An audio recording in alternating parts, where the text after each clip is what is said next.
right. How you doing this afternoon? Hey, I'm Ann Eller right here at my studio at Sharp Facets Gallery. And today I have April Powers in studio with me this afternoon. You may say, who is April Powers? She is a professional golfer. She teaches girls golf. She loves to teach. She travels a lot. And we're very fortunate to have her in studio with us today.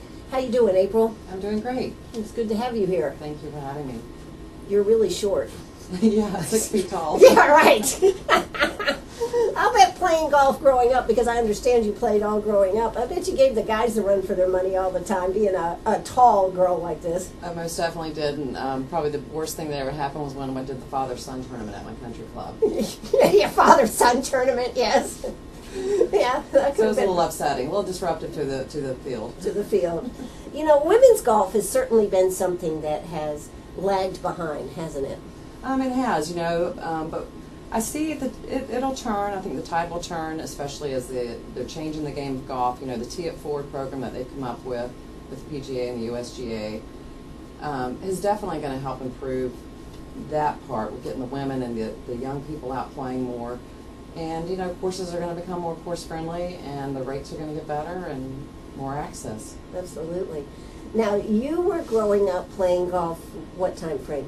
Gosh, you're going to make me give away my age. I didn't ask you that. So I would say 1973 is when I really got into the game of golf, when I really started. Yes. That was a lot different game then, wasn't it? It was a lot different. When I started, I had the persimmon woods and had the first set of metal woods, and then we went into the new technology of today, and the game's as good now as it was back then. Why did you get into golf? I got into golf. It just happened. My parents put a club in my hand one day, and we're watching me hit golf balls, and all of a sudden they were like, "Wow, you kind of have a lot of natural ability here." And I was a swimmer. I swam competitively and tried to do golf and swimming together, and my muscles were sore every day. And I hit about 12, and I started to do winter swim for the first season. And after about a month of that, I told my mom, I said, I'm not really enjoying getting up at 4 a.m. to get over to swim at 5 a.m. I said, I think I'd just like to do golf, full time. And so that's when I started. I started playing competitive golf when I was 10. So I had been doing it, both. When you were 10, you started playing competitive? Yeah, I started playing. It's really interesting. Here in the Carolinas, in North and South Carolina, they have the Carolina Junior Girls Match Play in the Twin States. And those tournaments were going on when I was playing. And they are still going on today, so they're very old and very traditional. And the women of the Carolinas and their golf associations have been supported that wholeheartedly for I don't know how many years. I'm going to say 35 years. Yeah. Okay. Yeah. Wow. So, so you went on, and did you go to college and play golf in college, or? I did. I got recruited. I grew up in Charlotte, North Carolina, and I got recruited to play at the University of Texas. I had some other schools that had looked at me. Wake Forest was one of them, and I opted to go further away from home. Mm-hmm. And it was a great experience. I had the honor, did not realize how much of an honor it was at the time, of working with Harvey Pennick, because he was there at Austin Country Club. So very fond memories. College golf was good. I still have college teammates that I converse with. That is the one thing about golf. Golf is a sport that you can play for your whole life. It is, and my dad's 83 now, and I can still go out and play golf with my dad, and we can compete. Of course, he gets to play from the red tees, and he puts me back at the white tees. Well, I think that's terrific. But when you got into golf, now you went out and played on the Futures Tour. Now, what was the Futures Tour? The Futures Tour was the beginning of the mini tour. It was not under the LPGA at that time, and that grew, and they transformed it, and they went to the Dermed. And now it is the Symetra, and it is under the LPGA. The Dermed Tour originally went under the LPGA, so it helped to mold those players, make it one unit, but yet it's still a divided unit. You still have to qualify to get into the LPGA, other than the top 10 finishers of the Symetra Tour. So, everything was still the same. We still played competitive golf. The purses definitely were not as big. Sure. The travel was hard, but even then we had host housing and things like that, and the memories of meeting people from all over. You just can't. you can't ever forget those things. They're all great life experiences. I bet they are. I bet they are. And I think it's great because now, how did you get to Stony Point? Is what I want to know. I mean, I'm kind of moving around here, but I got to get all this in this tour here. She's fitting it all in. This is a grand tour.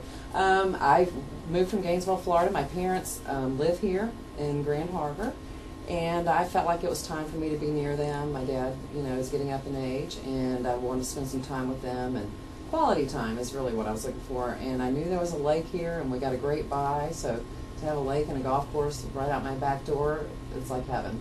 It is. Well, that's terrific. So as you look back over golf and you're looking, I know you're working with girls. In fact, when you were in Gainesville, weren't you teaching a whole group of gals there? I did. When I started in Gainesville, there was one young lady who was playing some competitive golf. There were a lot of girls that played high school golf, but they just came out, did the golf to fill the roster, for the 3 months that girls golf went on. And by the time I left, I was there for 13 years in Gainesville, Florida. I had over 25 girls, playing golf, which is a big number, and I was fortunate. From 1 to 25, that's a big increase. Big increase over that amount of time. People may not see that as a big increase, but it really is. And by the time, those girls now, when I started with them, some of them were age 5, 6, 7, are in their freshman year of college this year. Yeah. So it was almost full circle. We'll see if anyone make it on the tour. I bet it was hard to leave. It was very difficult to leave. It was very sad. It was very, hard for me. But because it was a tough life decision. It was one that I felt like I had to do, at that time in my life. Sure. To be here. But, and do you still communicate with some of the girls? I do. They're all on my Facebook pages. And sometimes I have to play Mama April and send them a little private message like, you really shouldn't put that on your Facebook page. Because you do, with golf, there are people, you are in the spotlight. Because you are around a lot more adults and things. They see what you're doing, how you carry yourself, how you present yourself. And that's one of the things that golf definitely teaches you. It's great, social. It teaches you. It's good for your self-esteem. I mean, it's just a polite, great etiquette inspired sport. Well, golf always has been one of those sports where etiquette and politeness and respect were always very important. Yeah, and that today is still true. I hold those values of the things I've learned in golf, and, I carry those over to the students I teach. And, one of the things I talk about with all my students I have before, at the first lesson, I will tell them, if, I'm here to help you, I'm here to make you as good as you want to be, we're going to work as a team. One thing I do expect, I expect you to be a good student athlete if you stay with this. And I said, I do want to know what your grades are, because that's part of the process. You can be a great athlete, but if you don't make the grades, you're not going to be successful in the end. It's very difficult. That's true. We carry Emerald football, and Coach McMahon, that is one of his strongest things with the football team. If they're not making the grade, they don't play. And I wholeheartedly agree with that. The academics, there's help out there. If you're a hard worker in your athletics, you'd be a hard worker in your academics. If you're struggling, there's always someone who'll come in to help you out. Absolutely. So this is what we're going to be talking about here today, some philosophy, some of the things maybe that are on the forefront for girls. And I tell you what, having been at the Symetra Tour out there at the links of Stony Point this last year, one of the things I want to talk about is some of the gals. Hey, I heard Stephanie Canoa just got engaged. I did not realize that. Yeah, I did watch over the season, seeing how she did. So that's great. Yeah, Congratulations, I saw it on my Twitter feed, yes. That's one of the things about Twitter. You know everything about everybody, don't you? Yeah. Hey, let's hear a quick word from our sponsors, and we'll be right back. Oh, that's right. We're right back here at Sharp Facets Gallery this afternoon. We are talking with April Powers, and I tell you what, I think April Powers is a great name, isn't it? It's powerful. It's a strong name. Yes, it is. And I guess you probably had the opportunity, because of your golf, to travel a lot and see a lot part of things in this world. I have. I've played a lot of great courses. I had the opportunity. I did go over to Ireland and Scotland and played, some of the really nice courses over there. I didn't get to play St. Andrews, but I did get to play at Muirfield in Prestwick, which, you've both seen on TV, and they posted great events. Interesting, when I went to Muirfield, they said, April, you get to go through the gate and take a left and go to your tee box and wait for the guys. So that was kind of interesting. So at that point, during that day, I thought, you know what? if they're going to be like that, then I'm going to beat them all. And did you? And I did, and when I came up to the 18th green, one of the members came running out of the clubhouse and just ignored all my male playing partners and came up to me and goes, "You're invited to come in the clubhouse." And he gave me the biggest hug and kiss, and they all were just standing there like, what in the world has happened? You know, so that was one of my fun experiences. But I've gotten to play great courses. I've been to Spain and played. I haven't been over, anywhere in Australia, any of those places yet, but someday. Yeah. That's terrific. And, that is another thing is how women just playing the Augusta National. Oh, no, we can't go there. I know. I'm hoping I might get a chance at that. There's an opportunity that was told to me. We'll see in March. See, okay, all right. Yeah. If I get to go play it, I would love to. That's really neat. So when somebody is trying to decide if golf is the right sport for them to maybe look at professionally going in that direction, of course it's a great sport just to have a good time with. But what are the things that you would tell somebody that is a young person and maybe they've played a little bit and now they're trying to decide what direction to go? Well, I think if you're going to try to take it to that next level, your game already has to be there. It's a matter of cutting those strokes, one shot, two shot, making the birdies, hitting, 10 feet and in to the pin. And it's just competitive. You got to have it all together mentally. You've got to work hard. That's your job. That's like your office job. So you got to put in the hours during the week and play and practice and just keep pushing yourself. Did you push yourself all the time? Yes and no. Okay, all right. True confessions this afternoon. I did really well as a junior, and then, I got to college and loved it. I had some good, rounds in college, but I'll tell you, you're in Austin, Texas. What can I say?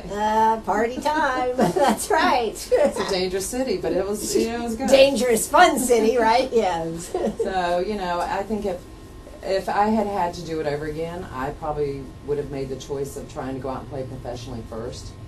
And then going back to school, I felt like at that time my game was there, it was ready. But, you have what's called parents who support you. Yes. And they wanted to see me get a college degree, which, fortunately I did not get my college degree, but I found my passion and love in life is, teaching golf.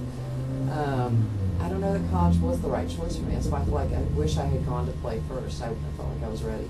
Do you think you would have made it through the LPGA and everything? I feel like I could have been there because, I had desires and dreams to be able to go play on the women's senior tour that they have, which is on like 6 or 7 events, but a lot of the girls that I grew up with are now on it.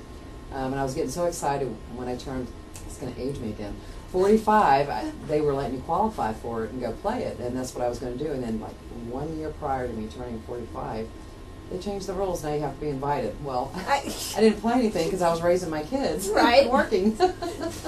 So, it is what it is, but golf has been so good to me. I've got a lot of great fond memories. Nobody can ever take those away from me. And I want to share those and grow the girls. Get girls out in golf. Get women. Young men. Everybody. Well, it is. And one of the things you and I were talking about before we came on the air.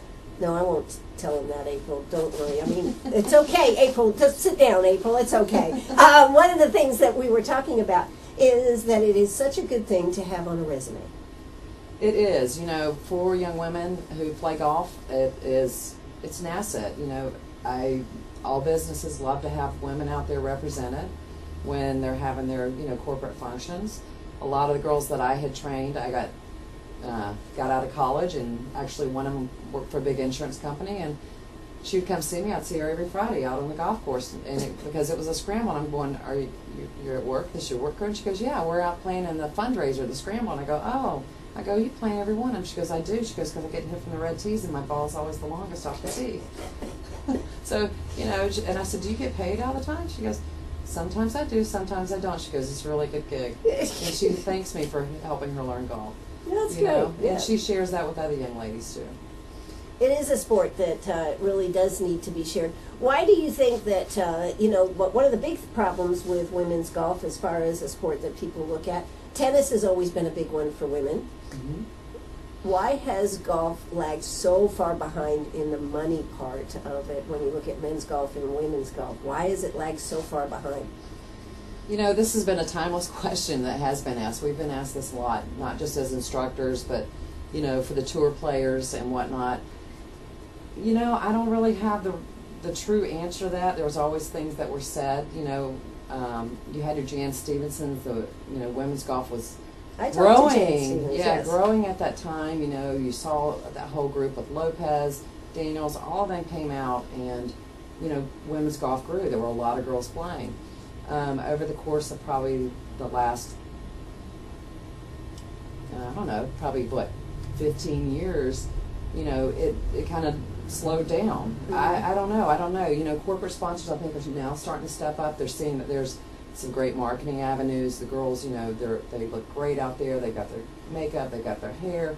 You know, I think the biggest thing that needs to happen is we need some great personalities out there.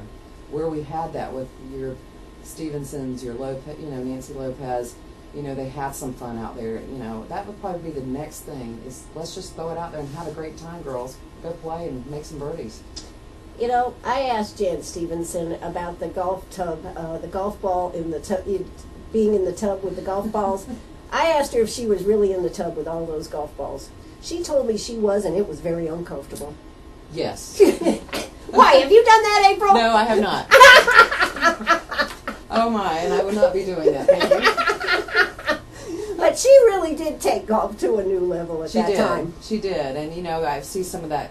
You know, that's kind of the old school glamour. I see some of that coming back with some of the girls, and you know, and I just think the girls just need to let go. You know, find who they are and be who you are. Enjoy the game and shine for us. You know, have fun out there playing. It will be. You know, who do you think is some of the new golfers coming up that you think might be ones to really watch? You're talking about like that are playing now, coming out of the Symetra. Mm-hmm. You know, I gotta name names. Oh my goodness, where's my list? I don't have my list. Well, the top 10 just finished, and I only knew 2 or 3 off that list. You know, the ones that I did know were Morgan Pressler, who's out there near Brittany Lincecum. You know, that's that group that's in front of this group coming out. So I don't really know this squad of girls. Yeah. You know, but I think my favorite one, and I don't remember her name, was at the Symetra tour over at Stony Point on the par 3 at the lake, was the one who had all the personality. She threw up her hands and said, crank up the song. Right, yeah. You know, and she made it fun for everyone. I think she's going to be someone to watch. I think she's going to be someone to watch because she's going to be our personality girl. She's going to be our John Daly of the LPGA. Well, you know, I think that is an important thing to have a personality and to bring that forward. And that is, yeah, and that is in men's golf. That is what I mean. Look at what we've had coming up. All the personalities and the things that have excited us and made us thrilled to be watching and see what they were going to do next. Yeah, I agree, and you know, I see that with the men's golf. I think, you know, probably the last 5 years, all the kids that were coming out, you know, they were a little robotic, but you know, I look at how Billy Horschel and his reaction, and you know, he smiled walking down the fairway. You know, you see those things on TV, and it makes you likable. You know, just having your hat down, your eyes down, you're shutting us out. Let us in your world. You know, we want to know who you are, along with being a great player. That is one of the things that they say, and we should come back to, is being a star and letting people enjoy you being a star. That's why Arnold Palmer is always popular, even to this day. Absolutely. Hey, I tell you what, it's time for South Carolina Radio News. We'll be back after the news with April Powers. Hey, you got a question for April? Give us a call, 229-7984. Are you a pirate or a pack rat? Do you have a vacation of a lifetime sitting in the attic? Or a college tuition hung on a wall? Or is a fabulous retirement hidden in your jewelry box? Bring those items to Sharp Facets Gallery. We can establish value and buy from you or sell for you. And so ends another chapter at Sharp Facets Gallery, 72 Bypass, and on the web, sharpfacets.com. Oh, that's right. Hey, good afternoon. We're here with April Powers here this afternoon. She is a golfer. She's a golf pro. She teaches golf, and she loves what she does. She loves teaching young gals how to play and bring them up. But I guess you're not opposed to teaching guys either, are you? No, I have had many male clients, and you know, obviously, the women's groups at different golf courses, all ages, all genders. We're ready to go. Yeah. We can teach. Now, what do you think the difference is between today, we were talking about the robotic factor before we went to break, and how those that are gracious and sign the autographs and stand there and are friendly and everything as pros and as professionals seem to do so much better, and we gravitate to those as opposed to those that are more mechanical, more so studied and serious about the game that they forget that part of the thing that makes them a success is the people that are standing in the stands there watching. That's true. I think the difference that's happened with that, looking at just how I grew up, my parents had me interact with people. I had to go out and shake somebody's hand and introduce myself, look them in the eye. That's confidence. That's learning to build confidence. And I had to do a lot of things on my own. My parents didn't do everything for me. I didn't have all the resources that are out there today with my game. I didn't have an iPad. I didn't have an iPhone. For my homework, those kind of things, I had to go pull the, 10-pound encyclopedia out and, That's right. Spend 20 minutes trying to figure it out and to find the information. Whereas nowadays, everything is so tuned into a TV, to an iPad, to a phone, I think. And we want instant access. Yeah, and I think kids today look for more instant gratification. They don't have to work as hard in any area, and I don't see the social skills happening. It's interesting. The more I go out, and you look at a family, all of a sudden now even grandma's sitting at the table with her iPhone and nobody's talking. Grandma They're texting each other back and forth. Yeah. And so it's kind of interesting, and I just think that's kind of created that robotic. I think it's sad. Personally, I think it's very sad. I think people should put away the phones. You ought to be able to carry on a conversation. Yeah, and when kids come to my lessons and stuff, first rule is phone goes off, you put it in your bag, and I have them interact with me. This past week, I was in working with a college team up north, and working with them, and I go down the line, addressing everybody, shaking the girls' hands, introducing myself. I get down there and working with one young lady, and she's looking at the ground, looking around, and I finally, because I was raised, it was disrespectful not to look at somebody. I said, when I'm addressing you and speaking with you, you need to be look me in the eye, so I know that you're hearing me. Right. And she kind of turned red, but after that she was fine, and I said, you got to become interactive here, and I said that's part of it, is me knowing you're listening. So I mean, it wasn't to be hard on her, but it's just the way life has changed, and it's sad because I think with golf we do keep and bring out some of those good qualities. I think it's because you do have to be interactive out on the course. You're not with the cell phone. You're not with your iPad playing golf. Well, that probably brings up another subject. What about the people that have the cell phones out on the golf course? I think that they need to put those away. I don't think you need to check your phone. If it's a reason, if you're a physician and you are on call, then I understand. But have it on mute. Check it each time, politely and quietly. Don't distract from the other players. I agree with you on that. Well, what do you think about the way you and I were talking about knowing your body, knowing your own swing, and today, do you think the young golfers are learning that as much? They learn the swing, but I think it's become, to me, it seems like it's become very mechanical at times. When I say know your swing, I use an example as if I go and work with a player, I'll go, what's your typical ball flight? They should be able to, tell me, is it a draw, is it straight, or slice, or fade, whatever. And I'll go, well, do you understand what causes that? And many times they don't understand, and if they've worked with past coaches, I'll go, well, what has your past coach told you? Because, I want to hear what that coach has explained to them. I think kids have become, in all sports, I think they've become so dependent on having coaching that they don't know how to own what is theirs. And be able to correct that. I haven't had a golf lesson since I was 17. My swing still is good, and I know when I miss it, what I did. And I think that's where my golf instruction came from, is that they made me own my swing. And I think it's so important. It doesn't matter if it's golf, it's tennis. You need to understand your body, understand your faults and the fixes. Sure. Now, what is, if you had to give one person, give somebody, what's the most important tip you would give somebody? There's two. I'd have to say there's two. One is, swing within yourself at 85%. And the other one is the biggest untruth in golf is, I hear from everybody, when they whiff the ball or they top the ball, they go, Oh, well, I looked up, my head came up, you know, and it's not. Then I see them get all crouched down, and I call it the turtle position. They get their head tucked down, their back's down, their knees are bent, you know, and they're trying to hit a golf ball. Well, the, you know, cause and effect there, or the, you know, the set creates a reaction that they end up standing up out of the shot. You know, in golf, it's keep your eyes on the ball. Don't keep your head down. Husbands, do not tell your wives that anymore if you're listening. Okay, all right. Well, there you go. We've had this theory dispelled now again. Okay.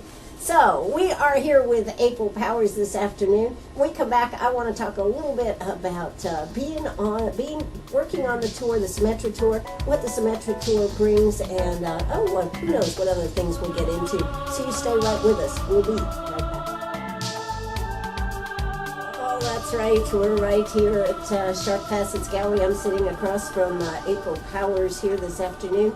We're talking about golf lessons and things about golf. You know, one of the things that I was just asking April was, you know, is there a right age for somebody to, if you have a child, is there a right age to start? Or you know, it varies. It varies with each child. I mean, I've seen the youngest I like to start them at is age 5, and when you have a child that age, they're good for about 10-15 minutes. You give them one thing, you know, they're at the stage where they're mimicking. You're going to show them the motion. You're going to take them through the motion. And, you know, the big thing for that is them just getting the eye-hand coordination and having fun doing it. You know, for them, when I talk about what I would with an adult would be swing art, with them, I tell them, take the bottom of that club head, and that's a magic mark, and I want you to draw me a smiley face. You know? And they can relate to that. That's Sure. the mentality they're at. And as they grow with the game, if they stay with it, then obviously the verbiage changes. But yeah. I'd really like it if you told me you could make a smiley Keep face. it happy. Yeah, keep it happy, Ann. Keep it happy, Ann. Yeah, there you go. But so you do have to vary it depending on the age. Now, what is the right age? What age do you start seeing kids kind of separate out, shall we say, from? Where if I had a group of say 10 start at age 5 and they all stuck with me, there are going to be kids that are going to break out at 9. They'll see that first group that's kind of got the coordination and everything going together. Mm-hmm. Then the mid group's usually like 12. My late bloomers are 14. And that's just the kids who have, they're growing and their body just in balance and all's not yet together. But they stay with it, and when it comes together, they all end up being good players. Sure. Everybody's different. I think one of the things that was so much fun for the kids when they had the Symetra Tour was the day they had it out at Deer Creek and had that golfing thing with the kids and everything. I was out there for that and witnessed that. That was a riot. Were you out there? I was out there working it, and it was a lot of fun. It was interesting to hear the kids, the comments, and they did ask a lot of good questions. What I would like to know is we had 250 of them, and how many of them did we actually retain, or who are going to play golf would be, what I would like to know. But it was a fun day, and it was good exposure for them if they had never done it before. Yeah, and I really thought it was great. They all ended up with a golf club out of it. Yes, they did. I told them to be very careful. We had some rules for that. Rules for that. Yes. But there hasn't really been anything after that.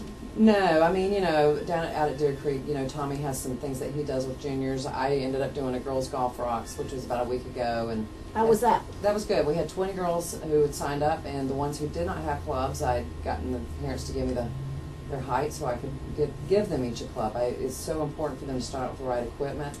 No cut down adult clubs. Those are extremely difficult for those little guys to swing, and gals. And U.S. Kids is a great company, and they're the ones who make great kids clubs.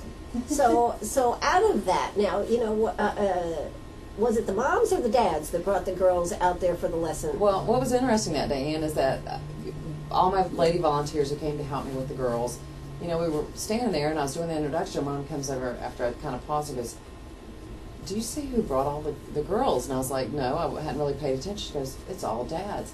And that was kind of a first, when she made me aware of that. And so at the end, I went up to a couple of dads and go, usually it's moms always bring. I go, why did you guys, you brought your daughters today?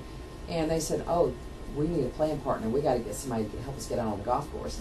So there you go. So, but you know what? It's a great bonding time for dad and daughter.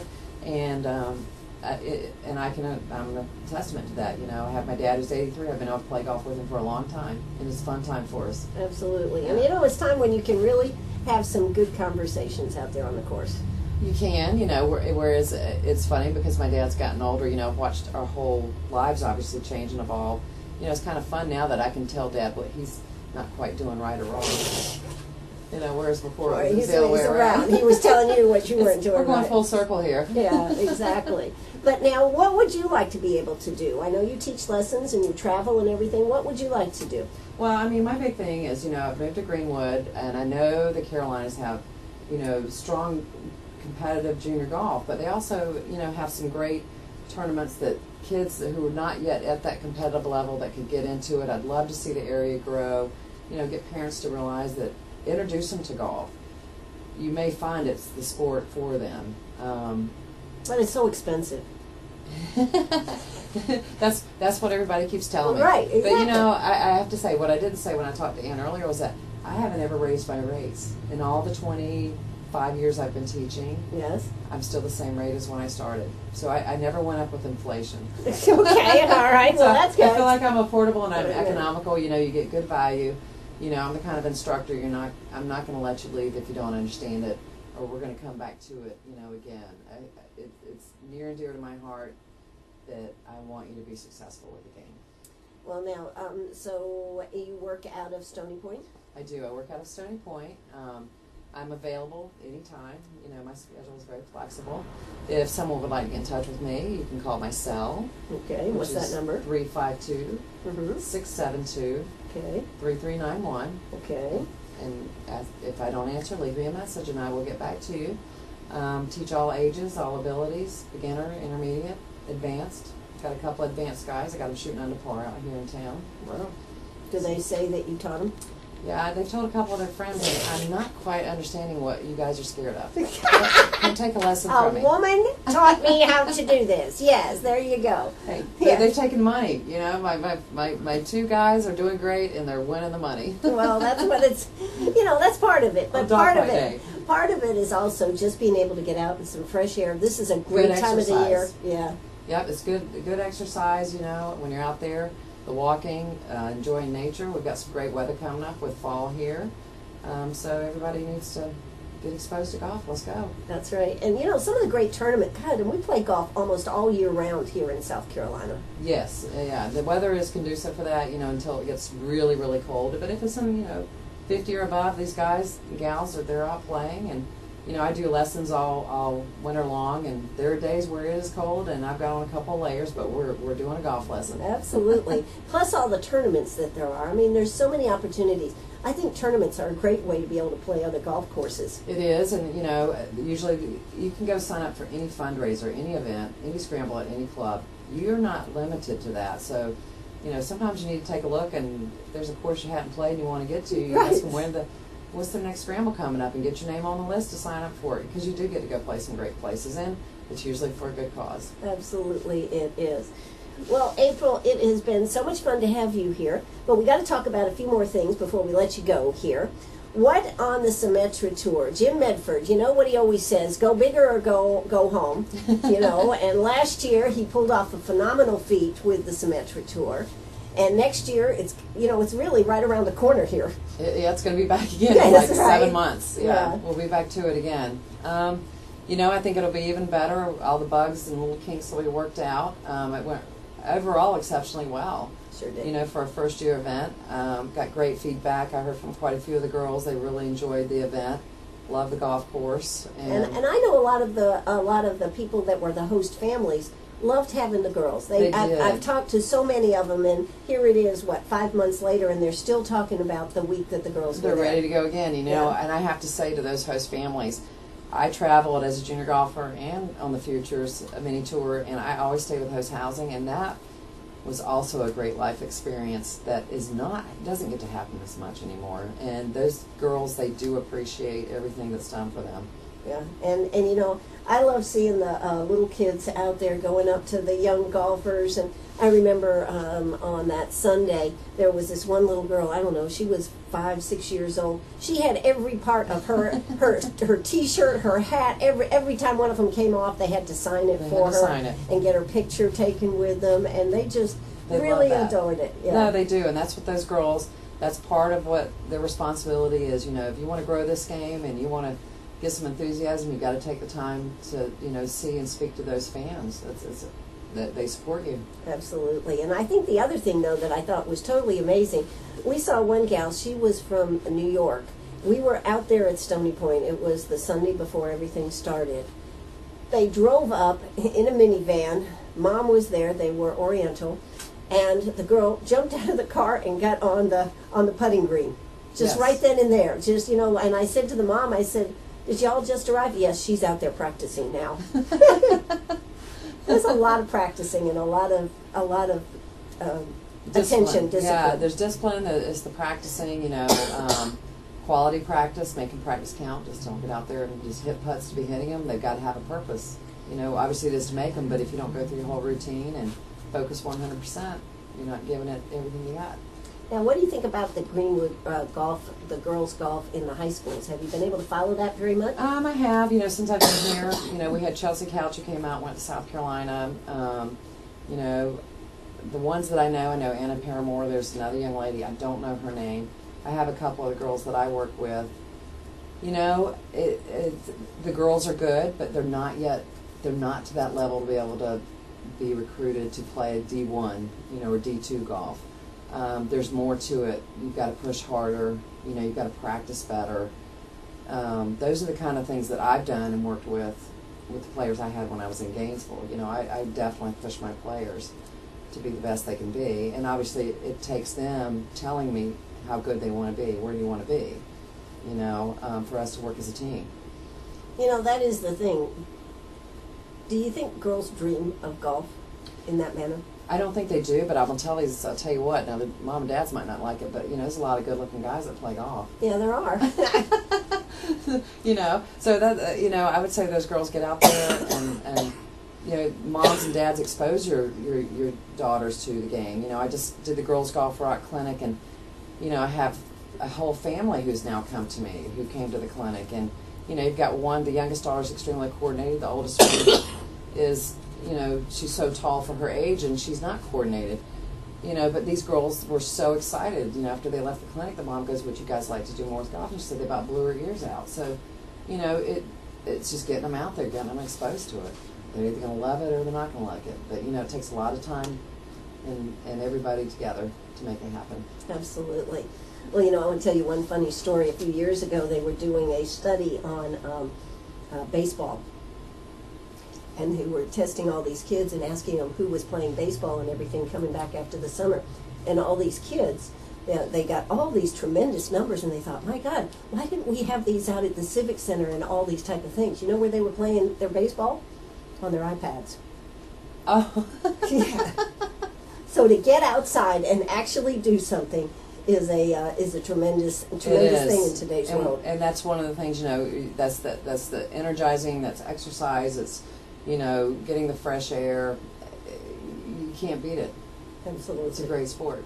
Well, I can tell you are impassioned. Why don't you give your telephone number one more time so people can pick up that phone and call you? Okay, well, my number to reach me for lessons is 352-672-3391. Absolutely. April Powers. You won't be sorry. You'll be happy that you met April here. So how much do you charge, April? Juniors are $25 and for a half hour to 45 minutes, and adults are $40 for a half hour to 45 minutes. And I do playing lessons. But those are a little bit more, but we'll talk about that when you get to that level. All right. Hey, this is Diane here. This is WCRS right here in Greenwood. April, thanks so much for coming out today. Thank you for having me. All right. Bye-bye, everybody.